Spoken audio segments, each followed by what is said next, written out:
My name is Allison, and I'm 31 years old. I didn't grow up thinking I would one day sit at a family reunion and be reduced to a punchline, but when I look back now, I realize the role had been written for me a long time ago, and everyone else seemed to know their lines better than I did. The thing about my family is that they never outright said I didn't belong. They didn't have to. They did it in jokes, in glances, in the way conversations stopped when I tried to speak about my own life. I was always there, always paying, always fixing, but somehow never included. Over the years, I became what they relied on without ever respecting. The silent wallet, the safety net they pretended didn't exist until they needed it again. By the time the reunion came around, I already knew how it would go. Same backyard, same folding tables, same potato salad recipe I brought every year because it was expected of me, not because anyone appreciated it. I showed up anyway, because I still believed that effort might eventually be rewarded, that consistency might turn into belonging. I was wrong.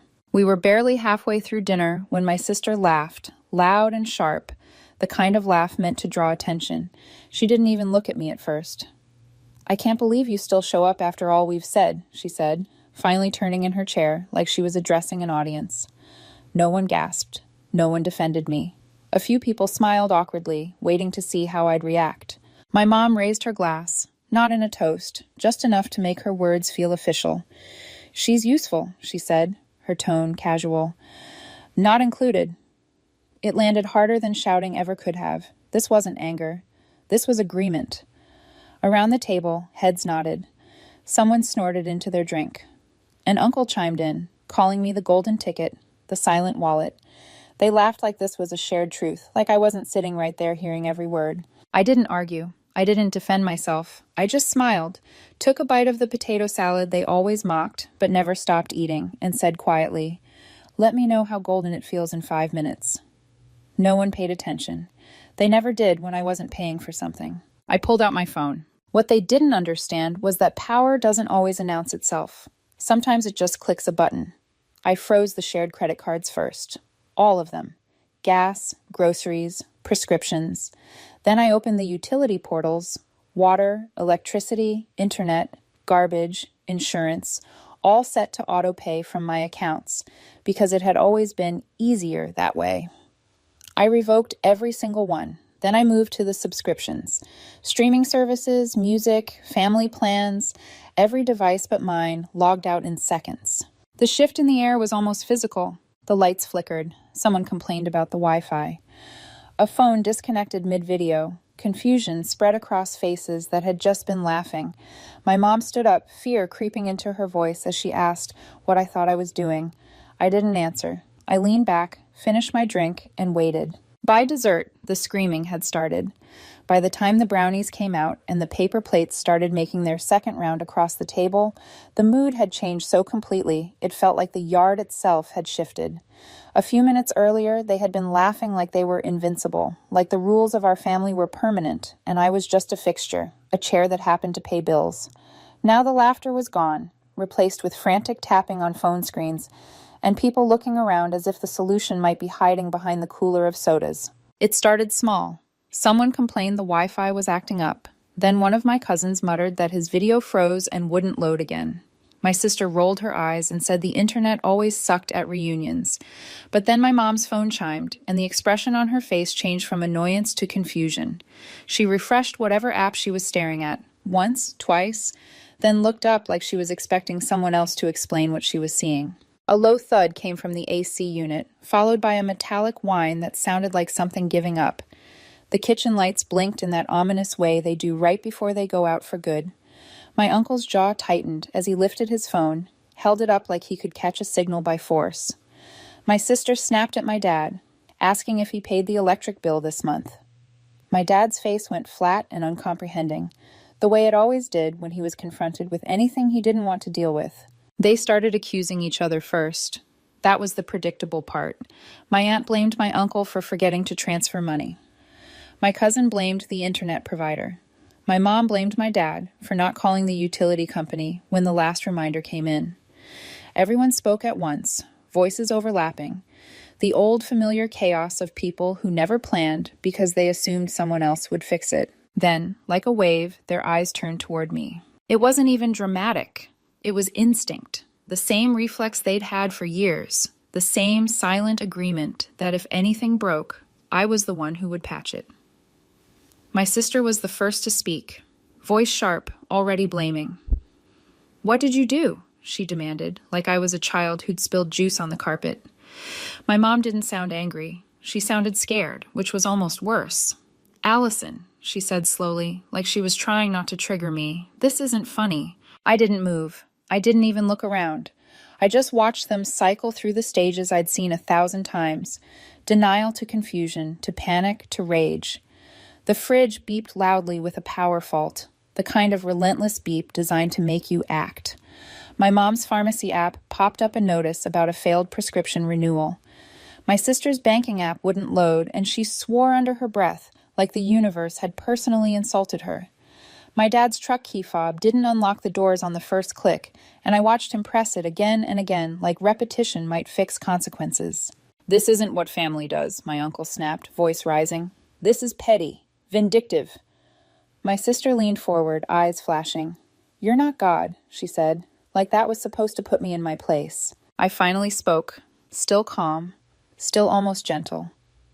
"Then maybe stop praying to me every month." The table went quiet for a second, the kind of quiet where people realize they might have pushed too far but don't know how to back up without losing face. My uncle recovered first, puffing up with performative authority. He said he'd call the police if I didn't fix it. He pointed at me like I was committing a crime instead of reclaiming control. I didn't flinch. "Go ahead," I said. "Maybe they'd like to see the receipts on how long you've been draining me while treating me like furniture." That's when my mom stood up fully, her chair scraping the ground. Her voice turned sharp, desperate. "Allison, stop dragging this out," she said. "You made your point. Now fix it." She said it the way she always did when she expected me to fall back into line, like the order alone should trigger compliance. The thing was, they still thought this was a tantrum, a lesson, a threat that would end once they performed the correct apology. They didn't understand that I wasn't teaching them. I was leaving them. Not physically yet, but financially, emotionally, spiritually. I was stepping out of the role I never agreed to play. People started packing up early, not because they were ashamed, but because they were angry and confused and didn't know how to function without the invisible support system they'd mocked minutes earlier. My sister muttered threats about how we'd talk tomorrow. My uncle said I'd regret making enemies in my own family. My mom kept repeating that I was being selfish, as if I hadn't spent years sacrificing my own stability to prop up theirs. Eventually, they all left, not together, not united, just scattered, taking their panic with them. I stayed. I finished my drink. I ate the last bite of potato salad like it was a small act of closure. I watched the empty chairs and the abandoned plates and felt something strange settle in my chest. Not joy, not revenge, relief. Sharp and clean. The next morning, they didn't call. They showed up. They didn't coordinate their arrival, which somehow made it worse. My mom rang the doorbell first, the polite chime she always used, when she wanted to pretend nothing was wrong. Less than 5 minutes later, my dad's truck pulled into the driveway, engine idling like he expected to be waved inside. I watched from the hallway window and felt that old reflex kick in, the one that told me to brace myself, to prepare to fix whatever they brought to my doorstep. I let it pass. When I opened the door, I didn't smile. My mom went straight to the point. "Your meds didn't go through," she said, already flustered, already assuming the solution would present itself if she sounded urgent enough. "The pharmacy says the card was declined." She stood there waiting, posture tilted forward, hands clasped, like I would turn around, pull out my phone, and restore the world. My dad stepped in beside her, voice firm. "We can't get gas. Your mother had to cancel an appointment. This isn't funny anymore." "It never was," I said. They both froze, like the script had been altered and no one told them. My dad frowned, genuinely confused. That was always his blind spot. If I wasn't paying for something, driving someone somewhere, or untangling an account, he didn't see me at all. "Just restore the cards," he said. "You made your point. Now stop dragging this out." Dragging it out, as if years of silent dependence were a misunderstanding, as if I was playing a game. My mom stepped closer, lowering her voice. We need to settle this today, she said. You don't want to make enemies in your own family. It wasn't even subtle. Fear wrapped in advice, control dressed up as concern. I'm not settling anything, I said. Not today, not any day. You should leave. Her eyes widened, not with anger, but with disbelief. My dad's tone hardened. You've really let all this go to your head. You're being arrogant. You don't treat your parents like this. I usually let my parents treat me however they want, I said. That's what's changing. They didn't like that, but they also didn't know how to argue with it. They left quieter than they arrived, confusion replacing confidence, like they'd just realized the ground they stood on wasn't solid anymore. I knew it wouldn't be the end. They never stopped at the first no. That night, my sister made it public. A post about how heartbreaking it is when family becomes transactional, about how money turns people into monsters. Nothing direct, just enough to invite comments from relatives who loved vague morality. I didn't respond. I didn't even open the comments. The next morning, a fraud alert popped up from my bank. A $4,000 microloan had been taken out under a family account that used to be linked to mine. Technically not my responsibility anymore. Legally, not my problem. Emotionally, they thought it would break me, that I'd see the debt and rush in like always, horrified by the idea of late payments and collections. I didn't. I went out alone, got a burger, tipped well, took a walk without my phone, and let the silence settle. 2 days passed. No calls. Then my mom texted, no greeting, just, "Can we talk like adults and stop playing games?" I didn't reply, because for the first time in my life, I wasn't playing. Phase 2 arrived on schedule. Pity and guilt. An aunt texted that it was sad when families fall apart over things that don't really matter. No mention of what those things were. A cousin posted a quote about people forgetting everything you did the moment you stopped doing it. My sister posted a screenshot of a failed payment request and wrote about betrayal. They were trying to shame me back into place, to make me crack under the weight of public discomfort. Then my job got dragged into it. HR called me in, gentle but serious, asking if everything was okay at home. Someone had emailed anonymously, accusing me of misusing work resources and manipulating family finances. The claims were vague, clumsy, clearly written by someone who didn't understand how companies work. HR checked everything and found nothing. They reassured me, but the message landed anyway. They were willing to risk my livelihood to get control back. That night, I drove past my sister's place and sat across the street longer than I'm proud of, not to confront her, just to confirm what I already knew.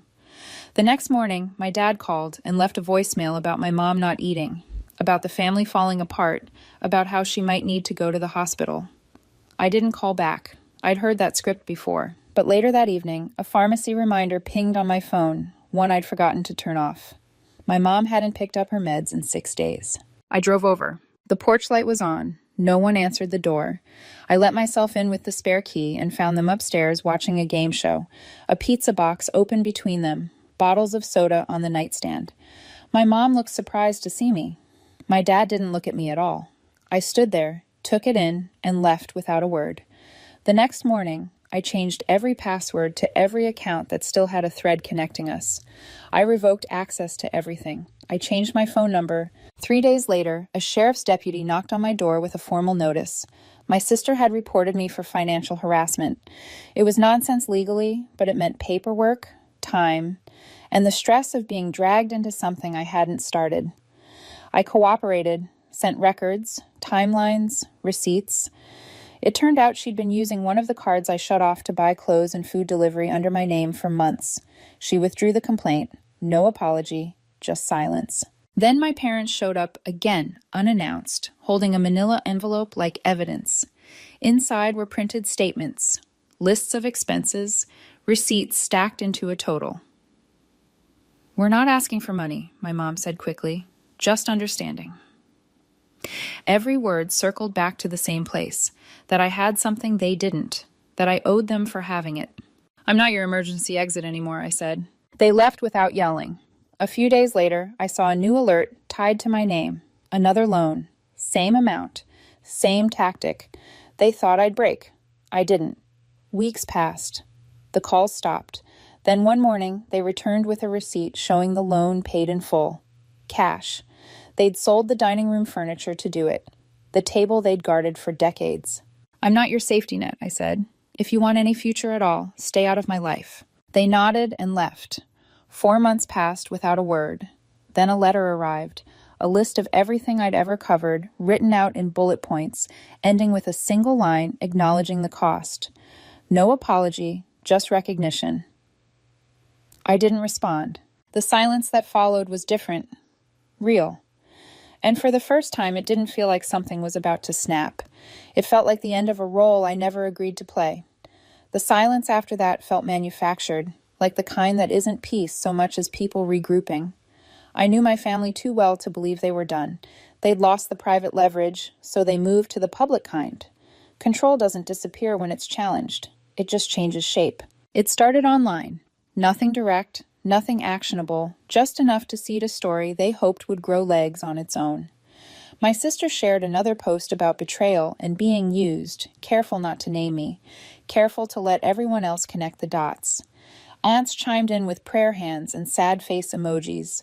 A cousin messaged asking if everything was okay, then followed it with a lecture about forgiveness before I could answer.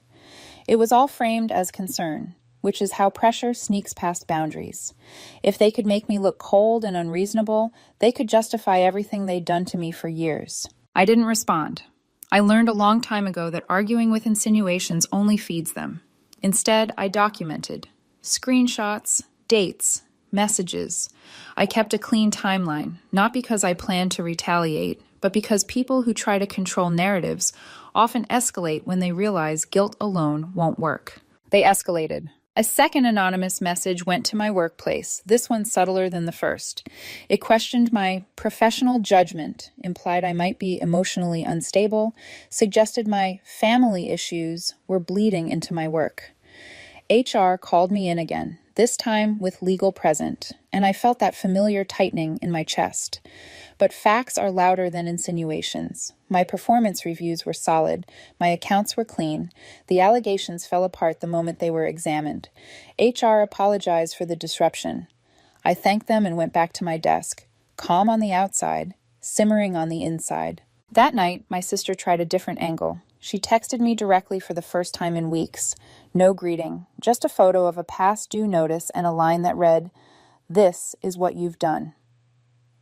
I stared at it, recognizing the tactic instantly, not asking for help, assigning blame. I typed nothing back. I muted the thread.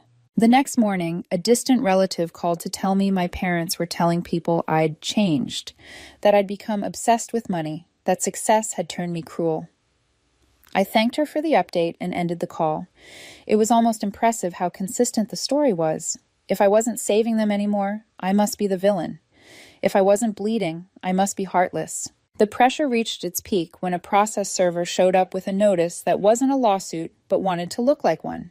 A complaint filed by my sister alleging financial coercion and emotional distress. It was thin, sloppy, designed to scare me into engaging. I called the county office, walked them through the documentation, and within days the complaint was withdrawn. No apology, just a quiet retreat. That told me something important. They weren't trying to win. They were trying to see if I'd flinch. I didn't. The last attempt was theatrical. My parents arrived unannounced again, this time dressed like they were attending a funeral, holding a folder thick with paper. They laid it out on my kitchen table and talked about totals, about sacrifices, about how much I'd helped and how little they'd realized it at the time. It was almost self-aware, but not enough to be real. They wanted absolution without accountability, understanding without change. I'm not your safety net, I said again, because repetition is sometimes the only way truth sticks. If you want any future contact at all, it will be on my terms. No posts, no third parties, no surprises. They left without arguing. That was new. The days that followed were quiet in a way that felt earned. No messages, no posts, no anonymous emails. I didn't mistake it for remorse. I understood it as exhaustion. Control had failed, and failing is expensive. I kept living my life. I went to work. I saw friends. I slept through the night. The world didn't end because I stopped paying for it. It stabilized. That's when it hit me. Public shame had been their last lever. Without it, there was nothing left to pull. I thought the public pressure was the worst of it, but I underestimated how far they were willing to go when embarrassment didn't work. Control for them had always been tied to money, and when shame failed, they went back to the only language they truly understood. A notification from my bank was what tipped me off. It wasn't dramatic, just a standard alert, the kind you get so often you almost swipe it away without reading. A microloan had been opened under my name, $4,000, with an unfamiliar lender and an interest rate that made my stomach drop. I knew immediately what it was. They had found an old form, an old scan, some leftover thread from when our finances were still tangled, and they used it. Not because they needed the money urgently, but because they believed this would force me to respond. They assumed I would rush in like always, horrified at the idea of debt, terrified of collections, desperate to clean up the mess before it could stain me. They didn't understand that what they were doing now was different. This wasn't neglect or entitlement. This was deliberate. I printed the notice and set it on my counter, staring at it like it was a test. Every instinct I'd spent years building told me to fix it, to make it go away, to protect everyone involved, even if it cost me. That instinct had kept my family afloat for decades. It had also nearly destroyed me. So I didn't act. I let the calls from the lender go unanswered. I didn't contact my parents. I didn't warn them.